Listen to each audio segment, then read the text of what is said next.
Hello छात्रों, नमस्कार। आप सभी का माँ भारती एजुकेशन लर्निंग ऐप पर आज हम करेंगे जो यूपी एनएमएमएस का जो एग्ज़ाम हुआ था उसमें जो मैथ्स के क्वेश्चन हैं जो कि सरल क्वेश्चन है, उन 10 क्वेश्चनों को पहले हल करेंगे ताकि हमारा टारगेट है कि उसमें सिलेक्शन कैसे लें। ओके, तो चलिएगा क्वेश्चन मिलाते भी चलिए, साथ में उसका सॉल्यूशन भी देखते हुए चलिएगा। ओके, ताकि जो 17 तारीख को जो एग्ज़ाम है 17 नवंबर और 20 को जो एग्ज़ाम है उसमें आपको हेल्प मिल सके। ओके, है ना। जिस तरीके से हमने एमपी एनएमएमएस के एग्ज़ाम को जो 6 नवंबर का जो एग्ज़ाम था उसका भी सॉल्यूशन 12 से 14 क्वेश्चन जो भी इंपॉर्टेंट क्वेश्चन थे उनको हल किया। आज इसी तरीके से जो यूपी एनएमएमएस का जो एग्ज़ाम है उसका आंसर की तो है, लेकिन साथ में आपको सॉल्यूशन भी प्रदान कर सकें। ओके, तो चलिएगा पहला क्वेश्चन है, एक गांव की जनसंख्या 1500 है, इसमें 40% पुरुष और 30% स्त्रियां हैं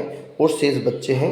बच्चों और स्त्रियों की संख्या में अंतर क्या है? देखिएगा बहुत ही शानदार क्वेश्चन है, ना कि इसमें हल करने की ज़रूरत थी आपको कुछ भी। देखिएगा 40% यदि पुरुष है ना, और 30% स्त्रियाँ हैं तो 40 और 30 कितने हो गए? 70।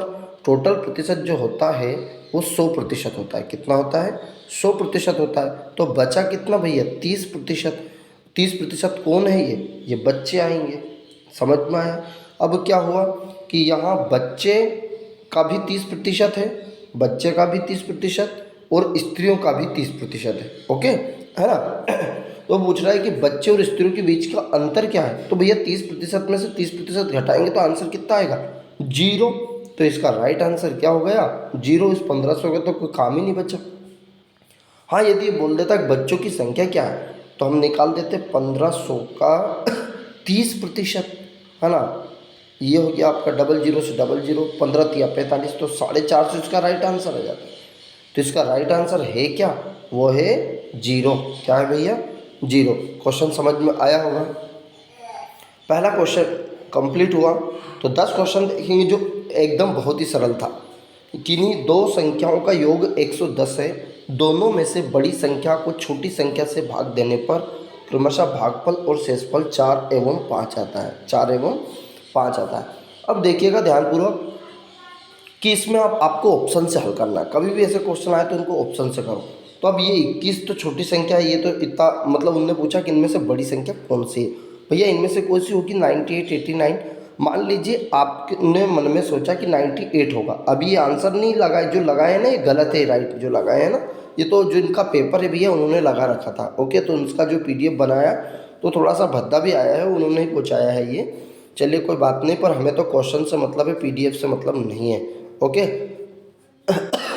जब हम पानी की प्यास लगती है तो हम ये नहीं देखते हैं कि भैया किस में दे रहा है ये, है ना, सोने के गिलास में दे रहा है, चांदी के में देख रहा है कि ऐसे कांच के गिलास में दे रहा है। ओके, ज़रूरत होती है उस समय पानी की। चलिएगा अब देखते हैं इसी क्वेश्चन को कि 110 है भैया, 110 है। मान लीजिए कि यदि 98 होता तो ऊपर का कितना बच गया? 12। वो 98 में यदि हमें 12 का भाग लगाता हूँ, क्योंकि देखिए दो संख्या का योग 110 है। मान लीजिए आप दूसरा ऑप्शन चेक कर रहे हैं, तो पहला तो हो गया 98 और दूसरी संख्या हो गई 12, तो कितना हो गया? 110 हो गया ना। अब पर वो जो प्रश्न बोल रहा है उसके अकॉर्डिंग काम करो। प्रश्न क्या बोल रहा है कि उनका जो योग है वो 110 है, पर भाग लेने पर मतलब 98 में यदि मैं 12 का भाग लगाऊंगा तो भागफल 4 आना चाहिए और शेषफल कितना आना चाहिए? 5। देखो 12 8 96, मतलब ये तो 2, 12 8 96, 8 बार गया और 2 शेषफल बच गया, मतलब ये वाला आंसर नहीं है। तो कौन सा चेक करें? तो सी वाला चेक करते चलिएगा। कौन सा? 89। यदि ये 89 है तो दूसरी संख्या कितनी हो चुकी? 11 तो इधर और 10 इधर, 21 हो गया, क्योंकि 89 और 21 कितना हो जाएगा? 110 हो जाएगा। देखिएगा 11 तो इधर बच गया, 10 उधर हो गया, है ना। तो 11 10 21। अब हम देखिए 89 का भाग लगाते हैं। किसका लगाते हैं? 89 में, सॉरी 89 में कितने का? 21 का भाग लगाते हैं। तो 21 चौके 84, 21 चौके 84। देखिए 9 में से 4 गया तो 5, 8 में से 8 गया 0। तो देखो भागफल कितना बचा? भागफल कितना बचा? 4। शेषफल कितना हो गया? 5। आपको क्वेश्चन समझ में आया होगा, इसलिए सी इसका राइट आंसर हो गया। क्या बात क्लियर? अर्थात 89 इसका राइट आंसर है। चलेगा अगला क्वेश्चन। है ना। ये अभी नहीं करना है आपको 63वां। पहले जो मैं एकदम इजी क्वेश्चन है मैं आपको बता रहा हूँ कि एनएमएमएस में नंबर लाना है तो आपको क्वालिफाइंग मार्क्स पहले लेके आए, कोई सा भी लेके आना है तो उसका क्वालिफाइंग मार्क्स पहले लेके आए, बाद में हमें दूसरे नंबर पर फोकस करना है। क्योंकि सेट दोनों मिलाकर, मतलब सेट में विज्ञान भी है और सामाजिक विज्ञान भी है और गणित भी है ना, जिनमें से आपको तीनों मिला के आपको ओबीसी वाले को तो भैया आपको ओबीसी जनरल वाले को तो 36 नंबर लाना है और एसटी एससी वालों को 32 लाना है। हाँ 29 लेके आना है। कितना लेके आना है? 29। तो सबसे पहले तो क्या करें कि इसमें से 10 नंबर हम कवर कर लें तो बचे 26, उधर से ज़्यादा लेके आ जाएंगे। करेक्ट, मतलब 10 तो हमें कि जो एग्जैक्ट पता है, जिसके बाद हम तुक्का भी तो देंगे, हल भी तो करेंगे, पर पहले उनको करें कि आप जिनको आसानी से हल कर सकते हैं। तो चलिएगा पहले हम इसको देख लेते हैं 164 को पहले, कि किसी संभव त्रिभुज का प्रत्येक भुजा की लंबाई 4 सेंटीमीटर तब उसका क्षेत्रफल क्या होगा। अब देखिए इसका सूत्र होता है √3/4 इंटू भुजा की घात 2। क्या सूत्र होता है? भुजा की घात 2 होता है। अब इसमें मान रख दीजिएगा √3/4 इंटू भुजा, भुजा कितनी दी है? 4, भुजा की लंबाई तो 4 का वर्ग हो गया, 1 4 से, अब 4 का वर्ग मतलब 4 गुना 4 हो गया, तो 1 4 से ये 4 कैंसिल, तो क्या बच गया? 4√3। देखो है ना सिंपल, 4√3 वर्ग सेंटीमीटर इसका राइट आंसर हो जाएगा, अर्थात बी इसका राइट आंसर। ठीक, देखिए अगला क्वेश्चन है, निम्न में से छोटी संख्या जिसे 81 92 में भाग देने पर भागफल पूर्णघन बन जाता है। अभी अब जो भागफल है पूर्णघन बनना चाहिए, तो पहली संख्या 2 है, हम इससे भाग लगा देखते हैं। 81 92 में 2 से भाग लगाया तो 2 चुक 8, फिर 2 चुक 8, 1 में भाग नहीं जाएगा 0, 2 नामे की 18, 2 नामे की 18, 1 बच गया, 2 छेंगे, बिल्कुल 40 96 भैया। 40 96 16 का क्यूब है। किसका क्यूब है? 16 का क्यूब, यानी कि 16 गुना 16 गुना 16 करेंगे तो 40 96 आ जाएगा। भूल भी जाएँ तो कोई दिक्कत नहीं। आप 256 तो आता है, 16 गुना 16, 256 में फिर 16 का गुणा करो तो 16 छंग 96 का 6 हासिल 9 हो गया, 16 पंज 80, 80 और 9 89 का 9 हासिल 8 हो गया, 16 दूनी 32, 32 और 8 40, अर्थात ये 16 का क्यूब है। अर्थात पूर्ण घन कौन सी संख्या है? ये आपका राइट आंसर कौन सा हो चुका? 2, पहला वाला ही इसका क्या है? राइट आंसर है, अर्थात 2 इसका राइट आंसर। ओके, अगला क्वेश्चन, यदि किसी संख्या का 1/4, यदि किसी संख्या का 1/4 1/3 15 है, कितना है? 1/4 का 1/3, तो ऐसे गुना करना, 1/4 मतलब किसी संख्या का 1/4, एक किसी संख्या मतलब एक से मान लो किसी संख्या 1/4, 1/3 का 15 है ये बोल रहा है, तो 4/3 कितने हो गए? 12, 12 का इधर गुना हो गया किसमें? 15 में गया, तो ये हो गया आपका 15 गुणा 4/3 12, ये 12 गुणे वाली संख्या कहाँ चलेगी? बटे में, तो कितना हो गया? 180। कितना हो गया? 180 हो गया, तो दैट इज हमारी आंसर क्या है? 180, अर्थात वो संख्या कौन सी है? 180। अब 1 से का मान आया 180 आ गया। अब वो बोल रहा है उस संख्या का 3/10वां भाग क्या है? तो 3/10 कर दो, 3/10, 0 से 0 कैंसिल, 18 तिया 54, तो इसका राइट आंसर क्या हो गया? 54। नेक्स्ट है, चलिए ये जो इजी एकदम क्वेश्चन, अगला है आपका, ये देख लो 168 वाला, कि किसी आयत की लंबाई तथा चौड़ाई क्रमशः 10% और 20%, तो इसका ब्रह्मास्त्र एकमात्र सूत्र भैया हमेशा इसको इस सूत्र से करें, x + y xy/100, हमेशा आपको इससे करना, x + y xy/100। तो इसका फार्मूला क्या है? लिख दो, 10% की वृद्धि 20% की वृद्धि हो गया, प्लस 10 गुणा 20 और बटे कितना आ गया? 100। ओके, अब देखो 10 और 20 कितने हो गए? 30 हो गया, 0 से 0, 0 से 0, 2 एकम 2, 30 और 2 कितने हो गए भैया? 32 हो गए, 30 और 2 कितने हो गए? 32%। तो जब भी किसी भी प्रकार का क्वेश्चन आए, चाहे क्षेत्रमिति का हो, चाहे वो प्रतिशत का हो, लाभ हानि का हो, जब भी इस प्रकार का सूत्र आए तो आपको ये वाला ही लगाना है, x + y xy/100। हाँ, यदि वृद्धि हो रही है तो प्लस करना है, कमी हो रही है तो माइनस करना है। ओके, चलिएगा अगला क्वेश्चन देखिएगा, है ना। ये देखिए आप, ये वाला साधारण ब्याज वाला चक्रवृद्धि ब्याज, किसी धन का 10% वार्षिक ब्याज की दर से 2 वर्ष का चक्रवृद्धि ब्याज और साधारण ब्याज का अंतर क्या है ना भैया? अंतर 10 दिया है, तो वहाँ धन क्या है?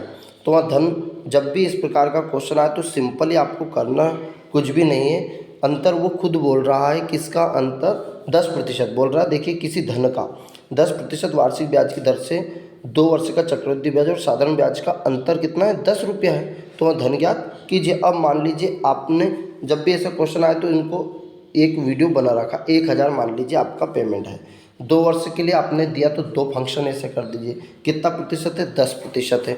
तो 100 का 1000 का 10% निकालेंगे तो आप कितना जाएगा, 100 रुपया। यहाँ भी आ जाएंगे तो कितना जाएगा, 100 रुपया। 100 रुपया का निकालेंगे तो 10 रुपया। ये विधि है जिसको चक्रवृद्धि ब्याज का मेरा वीडियो पूरा बना हुआ है, प्ले इसमें जाएँ तो मैथ्स कंपटीशन वाले उसमें डला हुआ है, या आप नीचे देखेंगे चक्रवृद्धि ब्याज लिखा है यूनिक कॉन्सेप्ट के साथ। तो इसका सूत्र निकालने का A बराबर P1 + R/100 से मत करना। जब भी साधारण ब्याज और चक्रवृद्धि ब्याज का अंतर निकालना है तो आपको इस तरीके से करना है। और ये वाली जो वैल्यू आती है, ये आती है साधारण ब्याज 100 और 100, तो 200 रुपया हो जाएगा साधारण ब्याज जो, और 210 क्या हो जाएगा, चक्रवृद्धि ब्याज। 210 ये 10 वाला भी जुड़ जाएगा, 100 110 210 210 तो CI हो गया, मतलब चक्रवृद्धि ब्याज। SI कितना आ गया, 200। 210 में से 200 गए कितने बच गए, 10 रुपया। तो अंतर कितना है, 10। तो आंसर कितना है इसका, 1000। अर्थात क्या है, आप 1000 का आप इस सूत्र से भी लगा सकते हैं, A बराबर P1 + R/100 की पावर n। 1000 का पहले इसका निकाल लो और फिर सिंपल इंटरेस्ट निकालना है, PRT/100। फिर इनका अंतर करना है तो आपका आंसर आ जाएगा। ओके। या फिर मैंने जिस विधि से आपको बताया कि पहले 1000 का मान लीजिए, आपने मान लिया 1000 है, 1000 आपने माना है, ऑप्शन से किया है आपने, इसको कैसे किया है, तो इसका 10% निकाल दो। इसका 1000 का 10% 100 रुपया हो जाएगा। फिर वापस इस पर फिर ब्याज लेते हैं हम, 1000 का फिर वापस 100 रुपया हो जाएगा। फिर इस 100 रुपये पे दूसरे से, जैसे पहले साल तो आपने इस ले लिया, दूसरा साल चला तो आपने इसका भी ले लिया, क्योंकि ब्याज के ऊपर ब्याज ही चक्रवृद्धि ब्याज होता है। फिर 100 रुपये पे लिया तो आपने कितना हो गया, 10 रुपये। ये 10 ही अंतर कहलाता है। 10 ही क्या कहलाता है, अंतर, जो SI CI का अंतर होता है। इस विधि को आप अच्छे से कर लीजिएगा। और आपको लगे कि सर हमें चक्रवृद्धि ब्याज के क्वेश्चन चाहिए, तो मैं इसके आपके क्वेश्चन के साथ भी आपको हल करा दूंगा। ओके, चलिएगा। कमेंट करना ना भूले भैया, वीडियो को लाइक शेयर करें, आगे अपने मित्रों में पहुंचाएं, क्योंकि किसी भी चीज़ को स्थिर नहीं रखना चाहिए, आगे पहुंचाते रहो। जो आपको मिल गया हो उसको आगे पहुंचाओ। ओके, चलिएगा, ठीक है। अगला क्वेश्चन देखिएगा। प्रथम 10 अभाज्य संख्या का माध्य क्या है, माध्य मतलब औसत। तो कुछ नहीं करना, प्रथम 10 अभाज्य बोला है तो देखिए 2 और +3 +5 +7 +11 +13 है ना, +17 +19, ये देखो कितने हो गए, 1 2 3 4 5 6 7 8। 8 के बाद आप करेंगे 19 के बाद अभाज्य संख्या है 23, 9 हो गया, और ये 29। भैया इन सभी को जोड़ना है, आपको क्या करना है, इनको सभी को जोड़ना है। और किससे भाग लगाएंगे, 10 से। तो चले जोड़ते, पहले तो देख लो, 1 2 3 4 5 6 7 8 9 ही हुए। तो 1 2 3 4 5 6 7 8 9 10। अच्छा, 10 अभाज्य संख्या। पहले तो आपको अभाज्य संख्या अच्छे से पता होना चाहिए, तब जाके जोड़ पाएंगे आप, ठीक है। किस तरीके से जोड़ते चलो, एक अलग जोड़ दीजिए। देखिए 3 2 5, 5 और 5 10 हो गया, 10 और 7 17 हो गया, 17 और 11, 17 में 10 जोड़ दिया 27, और एक 28 हो गया। इधर यहाँ तक आपका 28 हो गया। कहाँ तक हो गया, ये 11 तक हो गया। कहाँ तक हो गया, 28। फिर क्या, इधर क्या बचा इसका, इधर 28 तक, फिर आपका 13 हो गया। जोड़ते चलो, 8 3 11 का 1 हासिल, 1 हो गया, 2 और 1 3, और 1 4 41 हो गया। कितना हो गया, 41। कहाँ तक हो गया, 13 तक। इसको ख़त्म करते चलो। इसके बाद 41 में 17 जोड़ दो, 41 में 17 जोड़ेंगे तो 7 और 1 हो जाएगा 8, 7 और 1 हो जाएगा 8 हो गया, और 4 और 1 हो जाएगा 5। कितना हो गया, 58 हो गया। कितना हो गया, 58 हो गया। मतलब यहाँ तक आपका कहाँ तक जुड़ गया, 17 तक। मैं इसको थोड़ा रब कर देता हूँ, और 58 हो गया है ना। आपको पता है 58 हो गया था, कहाँ तक, 17 तक। अब क्या क्या बचा है, 19, फिर बचा है आपका 23, फिर बचा है आपका 29। 3 संख्या और बची, तो इनको जोड़ दो, 19 है ना, 23 और 29। चलो जोड़ लेते हैं, है ना।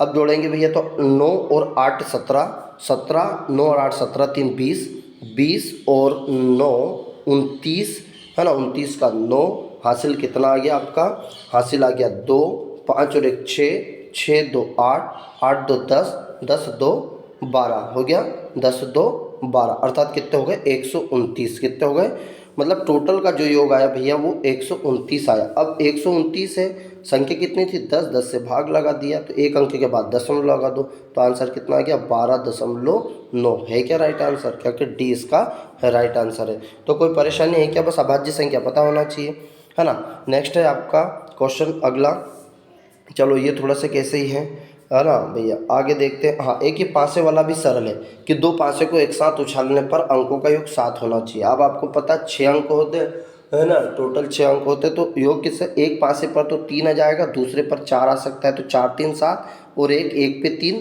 एक पे 4, एक पे 3, मतलब ये दो पासे है तो एक पहले पर 3 आ सकता है, दूसरे पर 4, 4 3 7 हो गए, है ना। और ये बोल रहा है, फिर एक और बोल रहा है उछालने पर अंकों का योग 7 या अधिक आने की प्रायिकता ज्ञात कीजिए। तो चलिए ये एक प्रायिकता का कॉन्सेप्ट है, 3 4 ऐसे 4 3 7 हो गया, अब उससे अधिक लाना है भैया, 3 या बोल रहा है योग 7 या उससे अधिक लाना है। तो ये प्रोबेबिलिटी का क्वेश्चन है, जब मैं प्रायिकता का कराऊंगा तब आपको करा दूंगा, पर होगा इस तरीके से। चलेगा, नेक्स्ट क्वेश्चन है आपका, एक संख्या को 13 से विभक्त करने पर एक शेष बचता है, यदि इसके भागफल को 5 से भाग देने पर 3 बचता है तो अब इस संख्या को 65 से भाग देने पर शेषफल क्या बचा है। भैया सबसे पहले जो लाइन टू लाइन काम करो, 13 से भाग लगाओ, 20 में लगाओ तो बहुत ज़्यादा बच जाएगा, 30 में लगाओ बहुत ज़्यादा बन जाएगा, 40 में लगाओ, 13 3 39, देखो आप मतलब वो संख्या 40 है जिसमें आप 13 से भाग लगाएंगे तो आपका रिमाइंडर देखो एक बच रहा है, तो पहली वाली लाइन क्लियर तो हो रही है।